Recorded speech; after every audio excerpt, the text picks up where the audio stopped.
तो सीधे आपको तस्वीरें दिखाते हैं। प्रधानमंत्री नरेंद्र मोदी अपनी बात रखते हुए एससीओ समिट में भारत ने एक सक्रिय सदस्य के रूप में हमेशा कंस्ट्रक्टिव और सकारात्मक भूमिका निभाई। एससीओ को लेकर भारत की सोच और नीति 3 मुख्य स्तंभों पर आधारित है।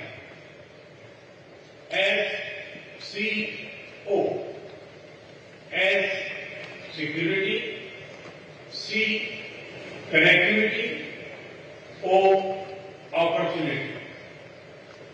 पहले स्तंभ S यानी सिक्योरिटी के संदर्भ में मैं कहना चाहता हूं कि सुरक्षा, शांति और स्थिरता किसी भी देश के विकास का आधार है।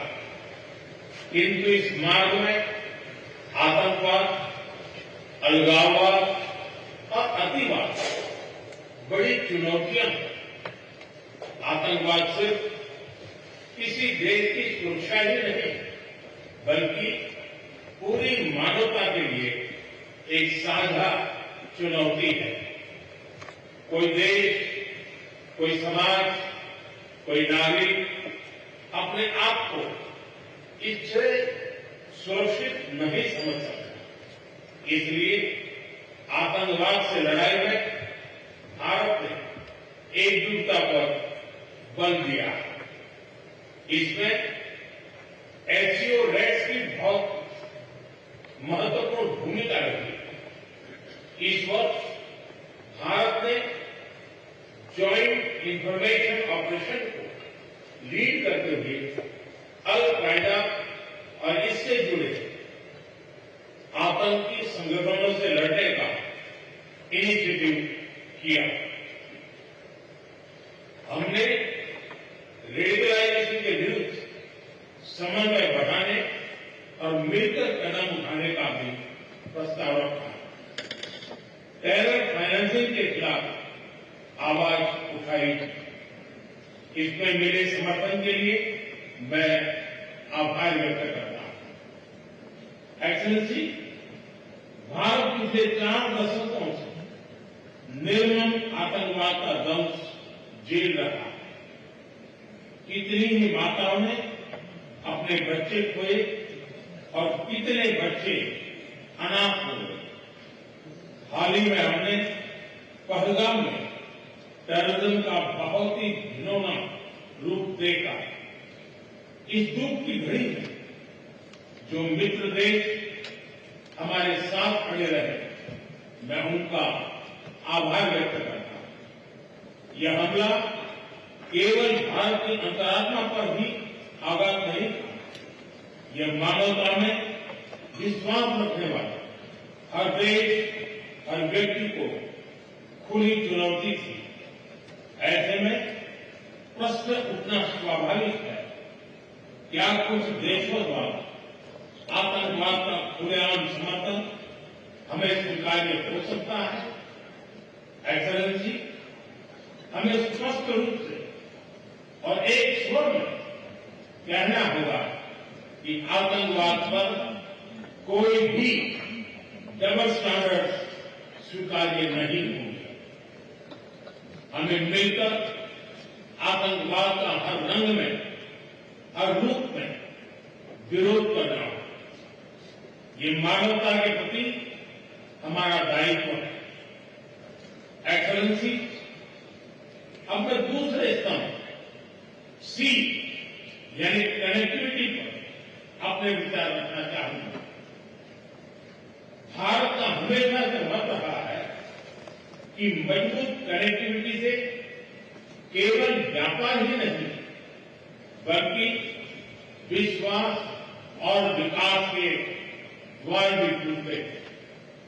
इसी सोच के साथ हम चाबहार पोर्ट और international north south transport corridor जैसे इनिशिएटिव पर काम कर रहे हैं। इनसे हम अफगानिस्तान और मध्य एशिया के साथ संपर्क बढ़ा सकते हैं। हमारा मानना है कि कनेक्टिविटी के हर प्रयास में संप्रभुता और क्षेत्रीय अखंडता का सम्मान होना चाहिए। यही एससीओ चार्टर के मूल सिद्धांतों में भी विदित है। Connectivity that bypasses sovereignty, losing trust and limit. Excellency, तीसरा स्तंभ है ओ, यानी opportunity. Opportunity for cooperation and reform.